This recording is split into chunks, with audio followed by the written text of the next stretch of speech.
Starlink से भिड़ने के लिए अमेजॉन भी अपना प्रोजेक्ट कुइपर लॉन्च कर चुका है और इंटरनेट सैटेलाइट के कंपटीशन में अमेजॉन भी उतर चुका है। एलन मस्क की स्टारलिंक एकलौता कंपनी थी जो कि इंटरनेट प्रोवाइड कर रहा था स्पेस से।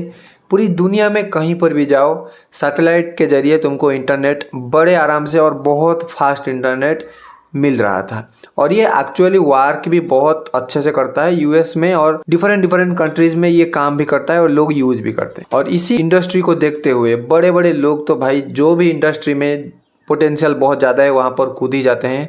अमेजन के जेब भैया भी अपना प्रोजेक्ट कुइपर लॉन्च कर दिए हैं और इनफैक्ट प्रोजेक्ट कुइपर का first phase satellite 27 satellite space में छोड़ चुके हैं 28 अप्रैल को इस साल, और आने वाले टाइम पर ना जाने कितने और सैटेलाइट वगैरह छोड़ने वाले हैं।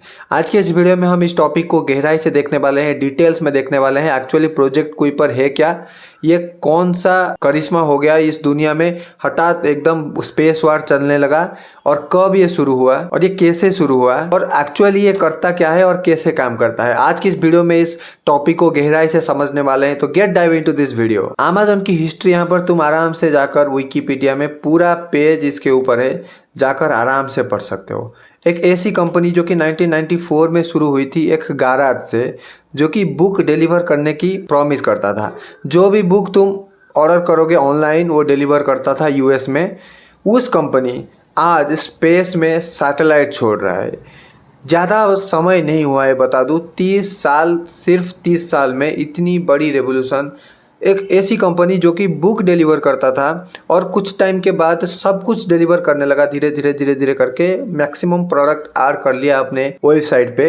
आज इंटरनेट सैटेलाइट की दुनिया में कूद चुका है, इंटरनेट सैटेलाइट के बिजनेस में कूद चुका है। और ऐसा नहीं कि शुरुआत करिए, पहली सैटेलाइट की बेड़ा जो है बांध कर भेज चुकी है स्पेस में और उसका लॉन्च ऑलरेडी हो चुका है। बट ये प्रोजेक्ट कुइपर है क्या और इसमें क्या हो रहा है? देखो, ये जो प्रोजेक्ट कुइपर है, ये जो कुइपर नाम है, ये इंस्पायर है कुइपर बेल्ट से, जो कि नेपच्यून का एक बाहरी लेयर है आइस से बना हुआ, उसी से इंस्पायर लिया गया है और इस नाम को कुइपर बेल्ट से उठाकर बिजनेस का नाम है कुइपर रखा गया है, प्रोजेक्ट कुइपर। ये एक स्टारलिंक के जैसा ही इंटरनेट प्रोवाइड करता है स्पेस से।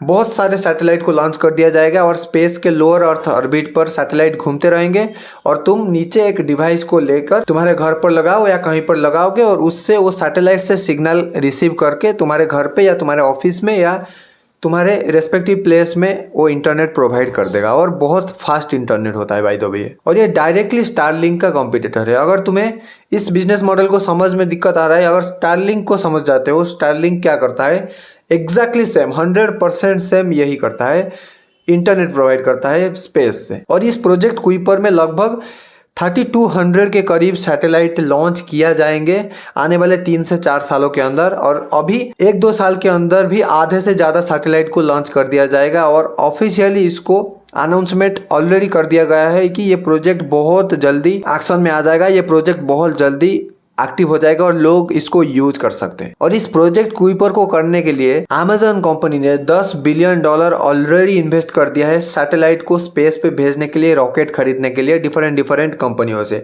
ये आने वाले वीडियो में डिस्कस हम बहुत गहराई से करने वाले हैं।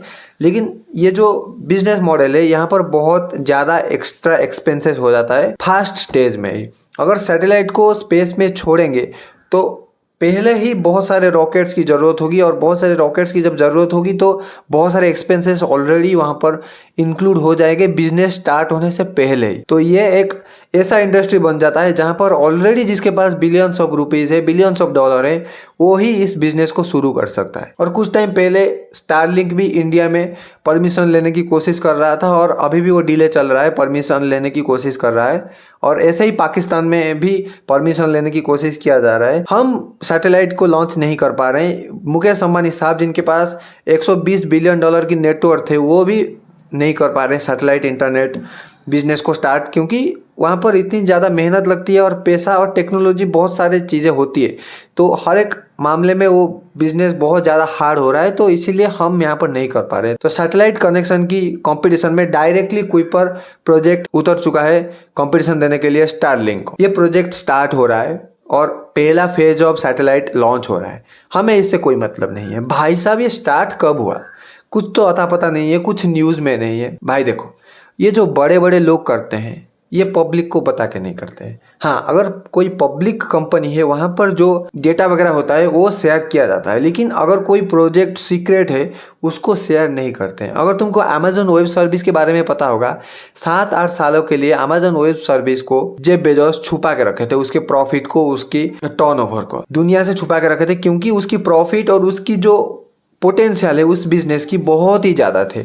और जब उन्होंने रिवील करी तब बहुत सारे कॉम्पिटिटर यहाँ पर जंप कर गए, गूगल आ गया और भी बहुत सारे कंपनी आ गए, लेकिन अमेजन वेब सर्विस दुनिया पर अभी भी लीड कर रहा है। और अमेजन वेब सर्विस क्या है, एक डेटा सेंटर की तरह मान लो, वहाँ पर डेटा सेव होता है, उसी तरीके का एक बिजनेस मॉडल है। तो वो लीड कर रहा है पूरी दुनिया में अमेजन वेब सर्विस, और उसकी प्रॉफिट बहुत ज़्यादा in comparison to other web services companies. तो ऐसे ही अमेजन भी पब्लिसिटी नहीं कर रहा था इस प्रोजेक्ट को, लेकिन जब पब्लिकली हुआ वो बहुत ही कम टाइम में उनकी प्रोजेक्ट स्टार्ट भी कर दिया, क्योंकि अगर बहुत सारे लोगों को पता चलेगा तो मैं भी बहुत सारे बाधाएं आ सकती है, मैं भी दूसरे कॉम्पिटिटर्स उनकी टेक्नोलॉजी को यूज कर सकते हैं और कोई भी बहुत सारे प्रॉब्लम्स आ सकता है। तो इन बड़े बड़े लोगों जो भी करते हैं ये पब्लिक से मैक्सिमम चीज छुपा के रखते हैं, और होना भी चाहिए, ऐसा नहीं है कि सबको ही बता दो भाई। और ये जो प्रोजेक्ट कुइपर है या कुइपर सिस्टम LLC, ये एक सब्सिडरी कंपनी है अमेजन की। हाँ, ये अमेजन की ही एक सब्सिडरी कंपनी है। अगर सब्सिडरी कंपनी नहीं समझ में आ रहा है, ऐसे समझ लो, रिलायंस का एक सब्सिडरी कंपनी है जियो मार्ट, एक सब्सिडरी कंपनी है जियो, और भी बहुत सारे कंपनी सब्सिडरी होते हैं रिलायंस के जैसे। वैसे ही अमेजन का एक सब्सिडरी कंपनी है कुइपर, प्रोजेक्ट कुइपर।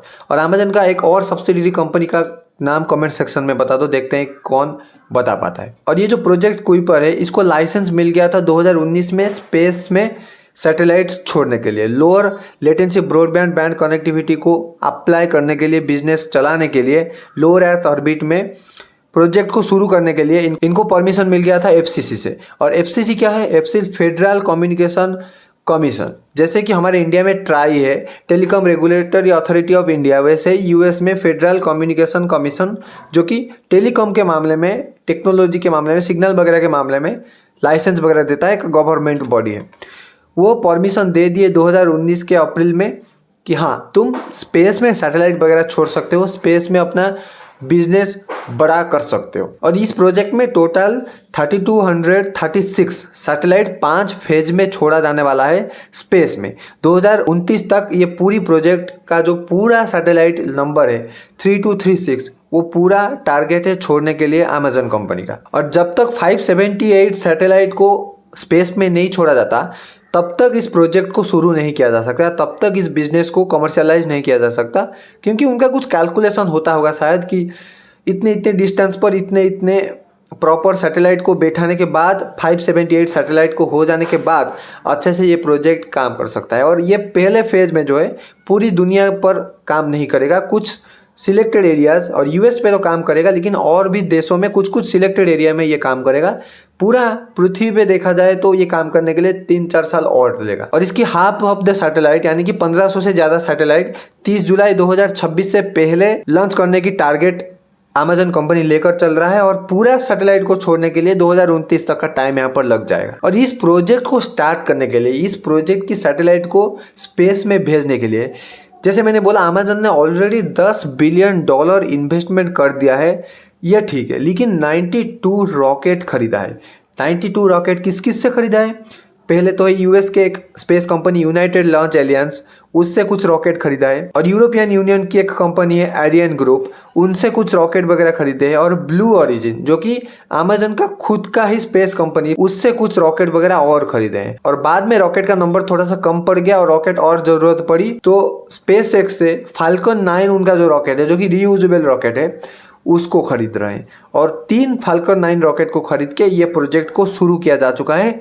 और आने वाले टाइम पर ये प्रोजेक्ट में भी पूरी दुनिया में तहलका मचाने वाला है। और ये जो कंपनी, ये शुरुआत तो हो गई, लेकिन इनके जो प्रेसिडेंट है राजीव बदल, ये ऑलरेडी वाइस प्रेसिडेंट है स्टारलिंक की, तो ऑलरेडी इनके पास एक्सपीरियंस है, ऑलरेडी ये बिजनेस को चलाने की एक्सपीरियंस रखते हैं। तो मैं भी आने वाले टाइम पर, अगर हम सोच रहे हैं कि अमेजन इस फील्ड में नया है तो इसको थोड़ा सा दिक्कत हो सकता है, लेकिन ऐसा नहीं होगा, क्योंकि ऑलरेडी इनके पास राजीव सर हैं जो कि ऑलरेडी वाइस प्रेसिडेंट थे स्टारलिंक का, तो दिक्कत नहीं होने वाला इतनी ज़्यादा। इनको थोड़ा सा एक्सपीरियंस है, और ये बड़े बड़े लोग जो हैं एक्सपीरियंस लोगों को ही अपनी जो नए बिजनेस में काम देते हैं। और ये जो प्रोजेक्ट कुइपर है, इसका जो फर्स्ट फेज का सैटेलाइट 28 को छोड़ा गया था, वो पहला फेज का सैटेलाइट जो है पहले लॉन्च नहीं हुआ था। उससे पहले 2023 में 2 सैटेलाइट को लॉन्च किया गया था टेस्ट करने के लिए, कुइपर सैट 1 और कुइपर सैट 2। अक्टूबर 6 को 2023 को छोड़ा गया था उसको टेस्ट करने के लिए कि एक्चुअली काम करता है या नहीं करता है इस टेक्नोलॉजी। और टेस्ट करने के बाद उसको स्पेस में डिस्ट्रॉय भी कर दिया गया कि ये प्रोजेक्ट सक्सेसफुल होगा, ये प्रोजेक्ट और ये टेक्नोलॉजी काम कर रहा है और आने वाले टाइम पर मल्टीपल सैटेलाइट ये छोड़ सकते हैं इस टेक्नोलॉजी के बेस पर। और ये जो 27 सैटेलाइट स्पेस में छोड़ा गया है, ये छोड़ा गया है एटलस वी रॉकेट से। एटलस वी रॉकेट जो कि यूनाइटेड लॉन्च अलायंस कंपनी का एक रॉकेट है, उससे छोड़ा गया है। और आने वाले टाइम पर डिफरेंट रॉकेट से डिफरेंट फेज में सैटेलाइट वगैरह और भी छोड़ा जाएंगे। और अगर तुमको हिस्ट्री जानना है पूरा कुइपर सिस्टम के बारे में, यहाँ पर ऑलरेडी एक विकिपीडिया का पेज है, फुल डिटेल्स में यहाँ पर लिखा गया है कि कुइपर सैटेलाइट का बिजनेस मॉडल कब शुरू हुआ, क्या कुछ हुआ, कैसे कैसे चल रहा है, कैसे कैसे फेज में कौन सी टेक्नोलॉजी यूज हो रहा है, सब कुछ यहाँ पर डिटेल्स। और यहाँ पर देख सकते हो पूरी डिटेल्स है, लॉन्च डेट और लॉन्च व्हीकल और कौन सी टेक्नोलॉजी पर यूज हो रहा है और कौन सी हाइट पर सैटेलाइट वगैरह रहने वाला है, यहाँ पर पूरी डिटेल्स में दिया गया है। जैसे कि अक्टूबर 6, 23 को 2 सैटेलाइट लॉन्च किया गया था टेस्टिंग के लिए और 500 किलोमीटर हाइट पर वो टेस्ट हो रहा था पृथ्वी से। और ये जो सैटेलाइट है ये सक्सेसफुल भी रहा था। और 28 अप्रैल को जो लॉन्च हुआ था ये भी सैटेलाइट सक्सेसफुल लॉन्च हो गया था, 27 सैटेलाइट। और आगे चलकर ऐसे ही S2 2025 पे लॉन्च होने वाला है और ये 630 किलोमीटर हाइट पर रहने वाला है और 20 सैटेलाइट से ज़्यादा इस पे लॉन्च हो जाएगा। ऐसे ही करते करते आप देख सकते हो बहुत बड़ी लिस्ट यहाँ पर है और धीरे धीरे करके 2026 के मई तक ये टारगेट लेकर चल रहे हैं, आधे सैटेलाइट तो ऑलमोस्ट लॉन्च हो ही जाए। यहाँ पर अगर पढ़ना चाहो तो पॉज करके पढ़ सकते हो। अभी डिस्कस करते हैं कि ये प्रोजेक्ट सक्सेसफुल होगा या एक्चुअली नहीं होगा, क्या हो। अगर इस इंडस्ट्री में कोई अकेला शेर खड़ा है वो है स्टारलिंक। स्टारलिंक का ऑलरेडी 5500 से ज़्यादा सैटेलाइट एक्टिव हो चुका है और आने वाले 1 साल 2 साल के अंदर 7 से 8000 सैटेलाइट स्पेस में छोड़ा जाएंगे और ऑलरेडी ये एक नेटवर्क खड़ा कर चुके हैं अपनी बिजनेस मॉडल में। लेकिन अगर प्रोजेक्ट कुइपर की बात करें, वो 2029 तक 3200 सैटेलाइट को छोड़ने वाले हैं। और ऐसा नहीं है कि जेफ बेजोस पागल है, जेफ बेजोस बहुत बड़े बिजनेसमैन है, उनके दिमाग में ये नंबर है कि स्टारलिंक का नंबर और मेरे नंबर में बहुत ज़्यादा बड़ा डिफरेंस है और अगर हम सर्विस देना चाहें तो स्टारलिंक मेरे से ज़्यादा अच्छा सर्विस दे सकता है। लेकिन ये जो लोग हैं ये लंबा खेलते हैं, ये 10 साल 20 साल 50 साल की सोच कर चलते हैं। तो ये कन्फर्म है इनके दिमाग में होगा कि आने वाले 15 साल में मैं इस इंडस्ट्री को डोमिनेट करूंगा, ना कि आने वाले 5 साल में। आने वाले 5 साल के अंदर मैं भी प्रोजेक्ट कुइपर इतनी ज़्यादा अच्छे से परफॉर्म ना कर पाए और ये जो $10 बिलियन और आने वाले टाइम पर और भी ज़्यादा इन्वेस्टमेंट होने वाला है, एक्चुअली उसके नंबर देखा जाए तो $20 बिलियन के आसपास तो खर्चा हो ही जाएगा। ये आने वाले 10-20 साल के अंदर रिकवरी करेंगे और प्रॉफिटेबल होंगे और आने वाले टाइम पर स्पेस एक वार की जगह बन जाएगी बिजनेस के लिए। और भी बहुत सारे कंपनी आई होप निकलेंगे जो कि स्पेस में इंटरनेट प्रोवाइड करेंगे और कंज्यूमर को फ़ायदा होने वाला है। अगर हम अभी की बात करें स्टारलिंक की, स्टारलिंक का प्राइस लगभग 10,000 रुपये पर मंथ इंटरनेट कनेक्शन का है और अगर तुमको लगाना है, एस्टेब्लिश करना है अपने घर के अंदर, 50,000 रुपये देना पड़ेगा उस डिवाइस के लिए और उस जो बॉक्स वगैरह लगेगा वहाँ पर 10,000 रुपये। आई होप, मैं सोचता हूँ कि जब प्रोजेक्ट कुइपर का ऑफिशियल लॉन्च हो जाएगा और लोग इसको यूज़ कर पाएंगे तो स्टारलिंक और कुइपर के बीच में कंपटीशन बढ़ने के तहत उसकी प्राइस ड्रॉप किया जाएगा और स्टारलिंक का जो प्राइस है इतनी ज़्यादा जो मोनोपोली मार्केट में क्रिएट करके बैठा है वो नहीं होने वाला, मेरे को ये लगता है। तो देखते हैं आगे चलकर क्या होता है। ये प्रोजेक्ट कुइपर जो है low earth orbit 500-600 kilometre max to max 800 kilometre के अंदर रहने वाला है और हमको इंटरनेट प्रोवाइड करने वाला है। आगे चल के देखना होगा कि ये प्रोजेक्ट सक्सेसफुल होता है या नहीं होता है। फिलहाल देखते हैं क्या होता है आगे चलकर। हम मिलते हैं एक न्यू वीडियो में, तब तक के लिए जय हिंद।